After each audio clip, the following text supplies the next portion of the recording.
आज मुझे बजट पे बोलने का मौका दिया आपने। मैं अपनी बात की शुरुआत मेरे क्षेत्र के एक छोटे से गांव पादरिया से करना चाहूंगा। मैं उस गांव की बात कर रहा हूं जहां का हर दूसरा सदस्य आज के समय में फ्लोराइड पानी की वजह से दिव्यांग है। मैं मेरी बात की शुरुआत उस डीएनपी एरिया से करना चाहूंगा जहां पर आजादी के 75 साल बाद भी सड़क, पानी और शिक्षा की भारी कमी है। मैं मेरी बात की शुरुआत उन तमाम पशुपालकों को याद करते हुए करूंगा जिन्हें अभी तक किसी तरीके की कोई चिकित्सा सहायता नहीं मिली, पशुओं के इलाज की कोई व्यवस्था नहीं हुई। मैं मेरी बात की शुरुआत उन युवाओं की उम्मीदों के साथ करूंगा जिन्हें कहा गया था कि साहब आने वाला टाइम रमीना आप रही है बाड़मेर जैसलमेर ना मैं दुबई बना हाँ, पर धीरे धीरे उमरा सपना चूर चूर हो गया। आज रे तारीख रमीना उआ ना कोई तरीके रोजगार कौन बने। हमारी बात री शुरुआत उआ तमाम किसान भाइया ना याद करते हुए करी। प्लीज हिंदी में बोलिए। बिल्कुल बिल्कुल फूल सिंह साहब, तमाम भाइया ना याद करते हुए करीस जिका ना कहो तो कि साहब कृषि कनेक्शन दे। हाँ आज भी वो भाई प्लीज हिंदी में बोलिए। आज भी वो भाई आपका भाषण नोट होगा। आज भी आपका भाषण नोट होगा। जो हमारे यहाँ पर नोट नहीं होगा तो क्या काम आएगा आपका भाई। हिंदी में बोलोगे तो आपका एंट्री हो जाएगी। बिल्कुल बिल्कुल।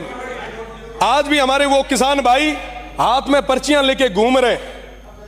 पिछली सरकार ने तो कुछ नहीं दिया जिसकी वजह से वो इस तरफ बैठे हैं। पर मेरा निवेदन मेरे तमाम भाइयों से, समस्त मंत्रीगणों से कि साहब उन किसानों की आवाज को सुनो। बिजली की वजह से वो इस स्तर पर परेशान है कि वो आत्महत्या करने के कगार पे आ गए। आपने अभी कहा कि साहब हम राजस्थान की इकोनॉमी को 300 बिलियन तक ले जाएंगे। 350 बड़े भूल गए जो ऐड कर दा।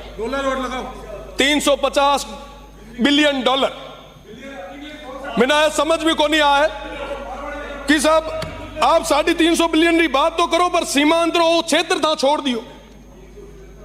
आप बात करो 350 बिलियन सदस्य आप पर आपने एस्पिरेशनल तमाम क्षेत्र को रिकॉर्ड में लेने के लिए प्लीज सदस्य प्लीज आप रिकॉर्ड में करने के लिए हिंदी में बोलोगे तो आपका हर लफ्ज नोट हो जाएगा।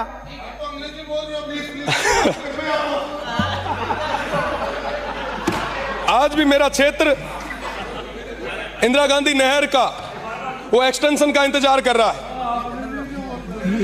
अब मैं हिंदी में ही बात रखूंगा। माननीय, इस बार के बजट में मैंने तमाम वो मांगे रखी, प्रदेश की सरकार के आगे रखी। इन्होंने सुझाव मांगे, भर भर के सुझाव मैंने भेजे, पर एक भी जगह बजट में शिव विधानसभा का नाम नहीं डाला गया। मेरे शिव विधानसभा की तमाम उन जनता ने पूछा, उन भाइयों ने पूछा, उन बुजुर्गों ने पूछा कि साहब क्या हुआ, शिव का नाम क्यों नहीं आया। मैंने कहा साहब यहाँ बड़ो दोरो लागो कि यहाँ पे एमपी रो चुनाव लड़े आया। मैं आपसे ही था, मैं कोई और नहीं था, कहीं और से नहीं आया था। कोई अगर रीस हुए तो मारे हम काटो, मारे हुए लोगों कहीं कौन बिगाड़ी हुए। इस बजट में आपने सीमांत के उन लोगों को नकार के उनके साथ एक कुठाराघात किया है। हम किसके लिए मांग रहे थे साहब? उन लोगों के लिए जो आजादी के बाद तक अभी तक उन अभावों में जी रहे, पर बदले में उनको क्या मिला? मैं आप सभी से निवेदन करना चाहूंगा, प्रदेश की सरकार से निवेदन करना चाहूंगा, अभावों में जी रहे उन लोगों की ओर आप देखें। देश मजबूत तब होगा, बॉर्डर मजबूत जब होगा जब वो सीमांत के क्षेत्र के लोग वो मजबूत होंगे। उन युवाओं को रोजगार मिलेगा, उन किसान भाइयों को बिजली मिलेगी, चिकित्सा मिलेगी। पर साहब आज के समय में कोई बात करने के लिए कोई तैयार नहीं साहब।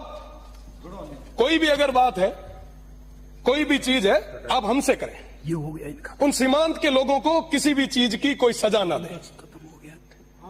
2-4 बार आपने सीटी बजाई है। मेरा निवेदन कि एसडीजी गोल पे काम करने का समय आया है। मैं आपसे निवेदन करना चाहूंगा कि आने वाले समय में उन सीमांत के लोगों का विशेष ध्यान रखें।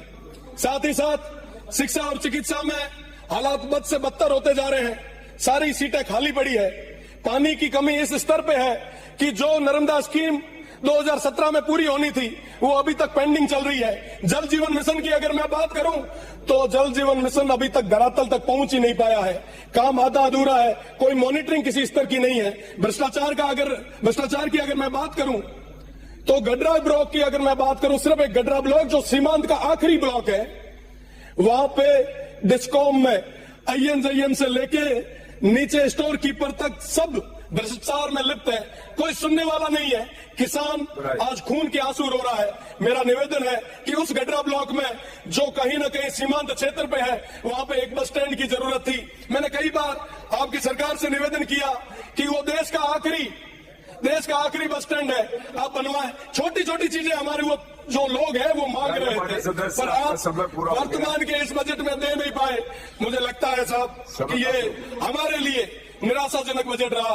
मैं कहना चाहूंगा हमारे लोग काफी परेशान हैं। उन्होंने कहा कि उस क्षेत्र में जाके, उस सदन में जाके कहिएगा जरूर। एक लाइन जो मैं विद्यार्थी परिषद में आता हुआ कहा करता कि कदम कदम पर लड़े थे तुमसे, कदम कदम पर लड़ेंगे तुमसे, दम है कितना दमन में तेरे, देख लिया है देखेंगे। वो तमाम लोग आज भी तैयार है। मेरा निवेदन रहेगा कि सड़क से सदन तक की इस लड़ाई को आगे न बढ़ाएं। उन तमाम हमारे सीमांत के लोगों की आवाज को सुने। आप विदाई कराएं। बहुत बहुत धन्यवाद। माननीय सभापति महोदय, आपका बहुत बहुत धन्यवाद, आभार।